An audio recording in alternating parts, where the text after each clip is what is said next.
दुनिया से गुलामी का मैं नाम मिटा दूंगा, एक बार जमाने को आजाद बना दूंगा। बंदे हैं खुदा के सब, हम सब ही बराबर हैं, जर और मुफलिसी का झगड़ा ही मिटा दूंगा। कौम पर कुर्बान होना सीख लो ए हिंदियों, जिंदगी का राज़े मुजमिर खंजरे कातिल में है। आजादी की लड़ाई की याद दिलाती ये प्रसिद्ध पंक्तियां पंडित राम प्रसाद बिस्मिल द्वारा लिखित हैं। Ram Prasad Bismil Hindustan Socialist Republican Army के संस्थापक थे। उन्हें पंडित उपाधि उनके गुरु से मिली थी। पंडित राम प्रसाद बिस्मिल जी के पिताजी का नाम श्री मुरलीधर जी था, उनके दादाजी का नाम श्री नारायण लाल जी था और वह मूल रूप से पंडित नहीं थे। वे मूलतः मुरैना जिले के बड़वानी गांव के तोमर राजपूत थे। वर्ष 2013 और 2018 में द हिंदू ने बिस्मिल के तोमर राजपूत परिवार का इंटरव्यू भी किया। आज उनकी पहचान पर इसलिए प्रकाश डालना पड़ रहा है क्योंकि जो वर्ग उनकी पहचान पर भ्रम फैलाता है, वही वर्ग स्वतंत्रता संग्राम में क्षत्रियों के योगदान को नकारता भी है।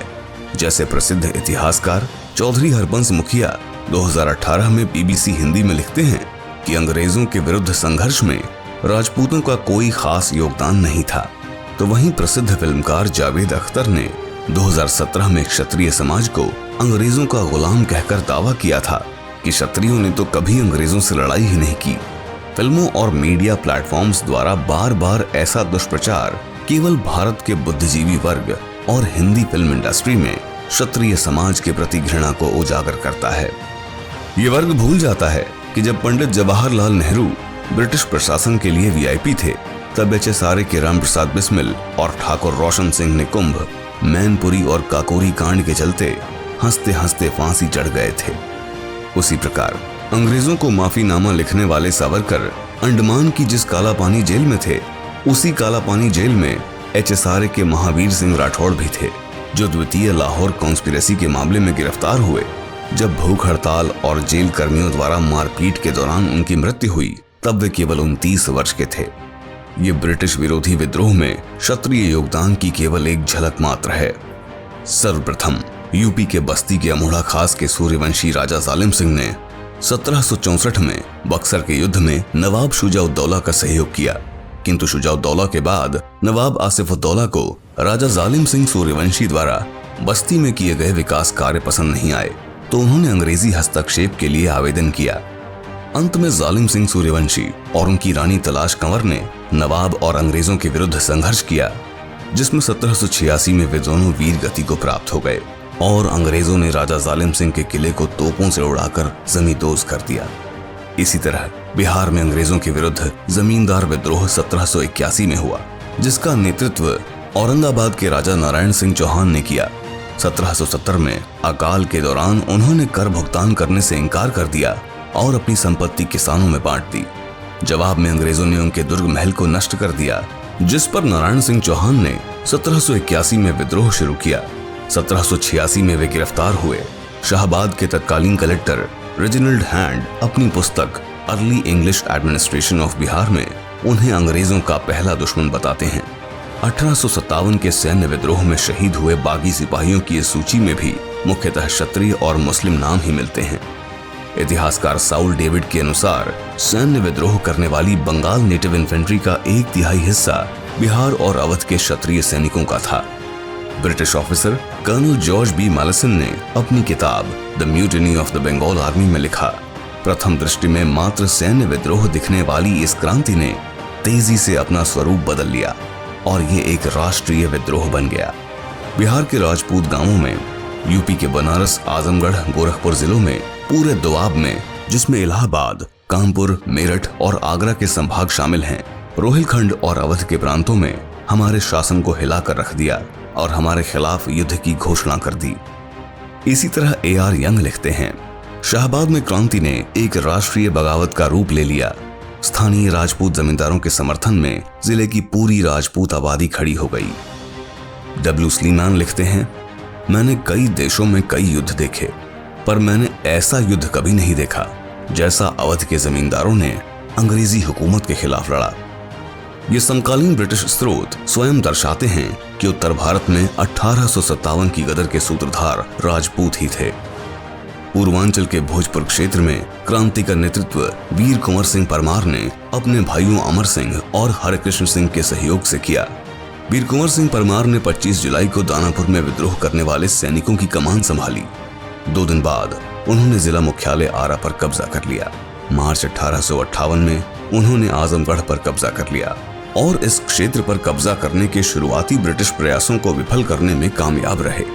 एक ब्रिटिश राजनेता और लेखक सर जॉर्ज ट्रेवेलियन ने कुंवर सिंह और आरा की लड़ाई के बारे में लिखा है कि हम असामान्य रूप से भाग्यशाली थे कि कुंवर सिंह 40 साल छोटे नहीं थे। बागी राजा संग्राम सिंह के नेतृत्व में जौनपुर 3 महीनों तक स्वतंत्र रहा। संग्राम सिंह के साथी ठाकुर दयाल सिंह रघुवंशी और उनके 21 साथियों को आम के पेड़ से लटका दिया गया, किंतु संग्राम सिंह 15 वर्षों तक अंग्रेजों से लड़ते रहे। 1862 में ब्रिटिश सेना के साथ मुठभेड़ में उन्होंने जौनपुर के पुलिस अधीक्षक ब्रिटिश लेफ्टिनेंट गार्टन को मार डाला। गोरखपुर के डुमरी के जमींदार अमर शहीद बंधु सिंह श्रीनेत ने ईस्ट इंडिया कंपनी के विरुद्ध गिरिल्ला वॉर छेड़ा। 12 अगस्त 1858 अंग्रेजों ने उन्हें पकड़कर गोरखपुर के अलीनगर चौराहे पर फांसी दी, जहां आज भी उनका स्मारक है।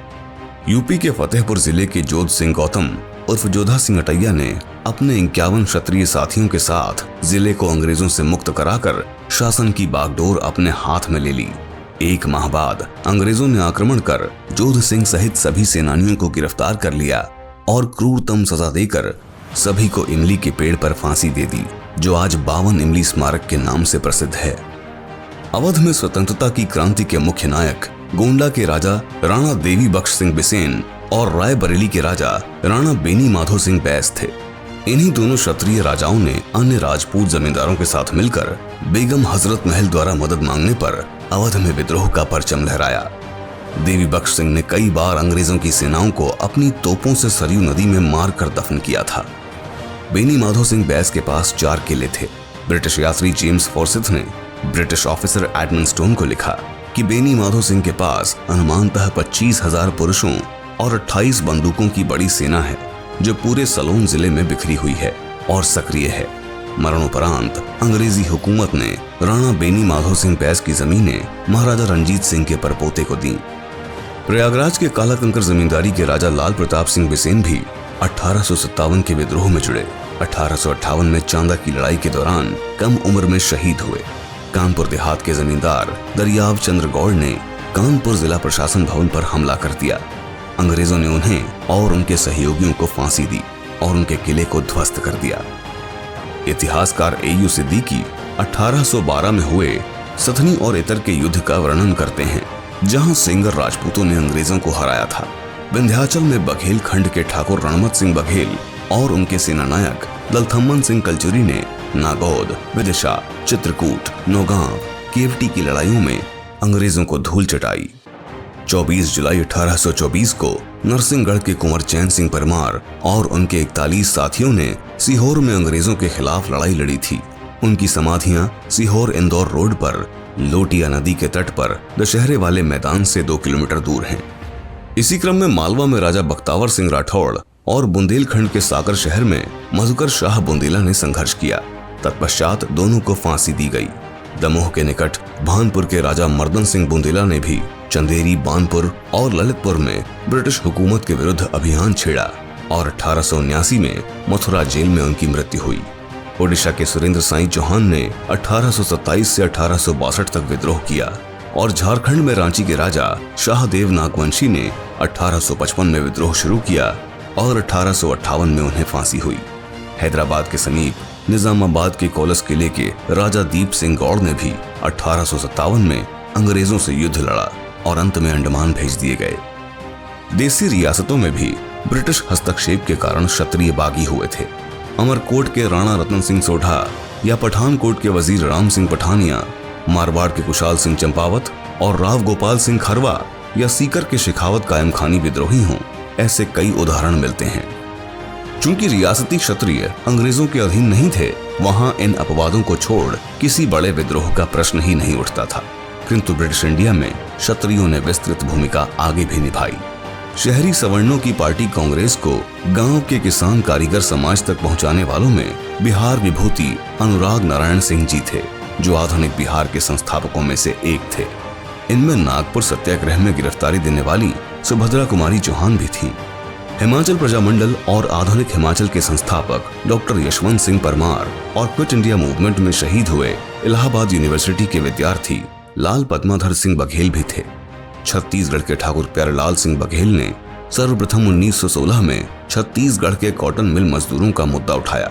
1945 में छत्तीसगढ़ बुनकर सहकारी समितियों की स्थापना की।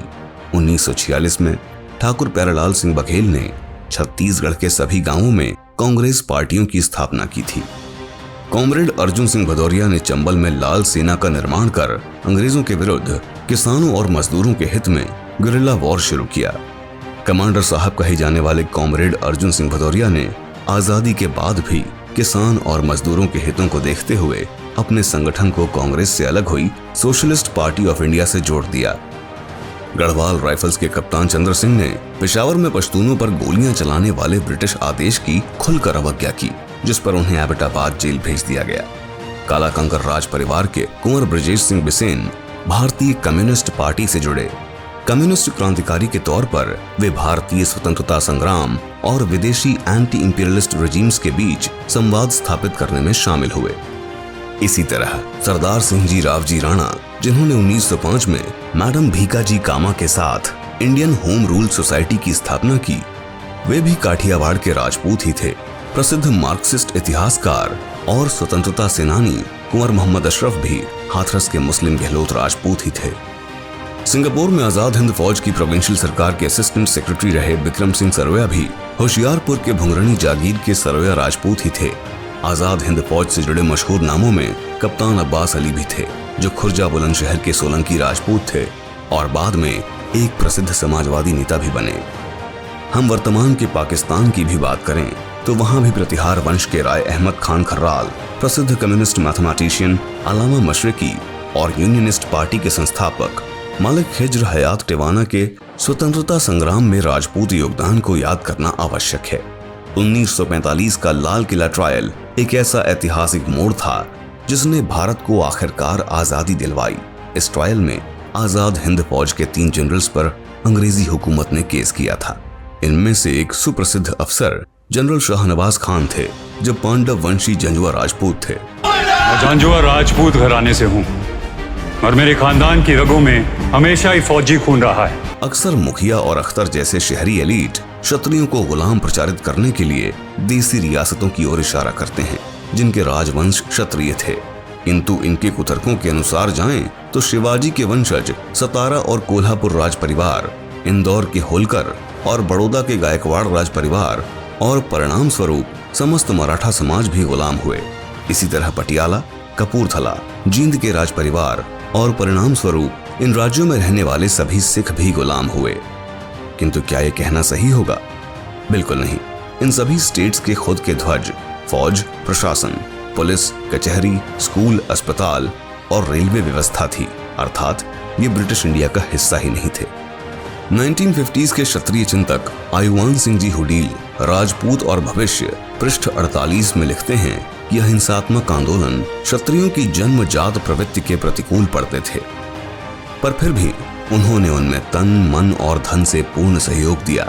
पर इन सब बलिदानों और त्यागों का अंत में परिणाम क्या हुआ?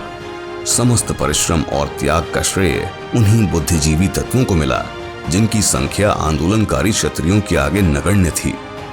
आज राजस्थान, पंजाब, सौराष्ट्र के राजपूत भी मालवा, उत्तर प्रदेश और बिहार के अपने भाइयों के स्वतंत्रता संग्राम में योगदान को जानते ही नहीं। ये शहरी धनाढ्य वर्ग ये भी छिपाता है कि अंग्रेजों के प्रशासन, उनकी जुडिशरी, ब्यूरोक्रेसी और सरकारी नौकरियों में इन्हीं का दबदबा था।